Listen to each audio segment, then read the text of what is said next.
maamulka gobolka Hiiraan ayaa sheegay in ay ku daba joogaan nin shalay kufsi ka geystay magaalada Beledweyne. Kufsiga ayaana ahaa mid la sheegay in macallin dugsi Quraan uu geystay gabar ardayad u ahayd.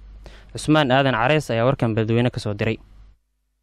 shirkan jaraa'id uu ku qabtay xafiiskiisa gudoomiyaha degmada Beledweyne Maxamed Ibrahim Food Cadde ayaa waxa uu kaga warbixiyay amaan darro xilliyada habeenkii ku soo korodhay magaalada Beledweyne xarunta gobolka Hiiraan oo ay jiraan dhalinyaro tooroyo sita kuwaas oo haweenka iyo dadka kaleba xilligay guriyada ku sii jeedaan ka qaata agabka iyo mobilada dhibaatooyinka la doon u geysta haweenka. gudoomiyaha ayaa waxa uu sheegay in markaasi waalidiinta looga baahan yahay in caruurtooda dhaqaaqooda ay la socdaan cidii lagu helo iyada tooroyo dadka ku cabsi gelinaysa ama dhibaato u geysanaysa haweenkana talaabo laga qaadi doono. waxaan maqlaynaa ayaamaha magaalada waxaan ka maqluuhaynaa in ma taqaanaa gabdhaha la kufsaday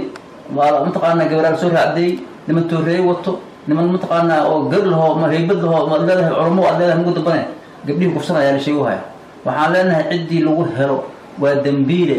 ma la dhaafayo maxkamada la saaray cidii ba lagu helo xataa iyagoo dadka argagax gelinayo oo toorey wato oo maartay oo gabdhihi caaniga soo qaadan waayeen ma taqaanaa cajiinka doonan waayeen magaalada soo adeegan waayeen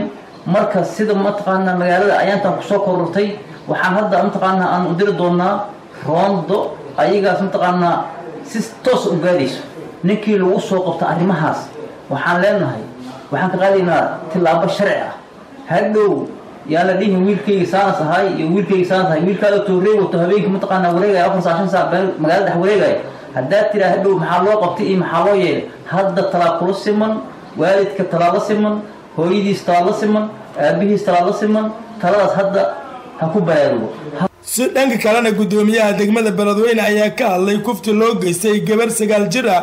ka oo ka dhacay xaafadda Walwadaag haatan lagu raajoogo ninkii falkaasi ka dambeeyay. magaalada Beledweyne waxaan u maqaal ah in ma taqaanaa kufsi ka dhacay xaafadda Walwadaag taasoo marka hadda aan u dirnay laamaha ammaanka haddii lagu helana maxkamad la saari doono aan asxaab loo sameeyay. dhibaatooyinkaas uu ka hadlay gudoomiyaha degmada Beledweyne ayaa waxaa barbar socday howlgallo isdaba joog ah oo ciidamada dawladda federaalka Soomaaliya ay ka wadeen xaafadda Walwadaag ee magaalada Beledweyne taa ay ku baadi goobayeen ragga amni darrada ka wada xaafadaasi iyadoo maalmihii dambe howlgallada socday ay saameyn ballaaran ku yeesheen dhaqdhaqaaqa ganacsiga xaafadda Walwadaag ee magaalada Beledweyne. Cusmaan Aadan Careys, warbaahinta Kulmiye, Beledweyne.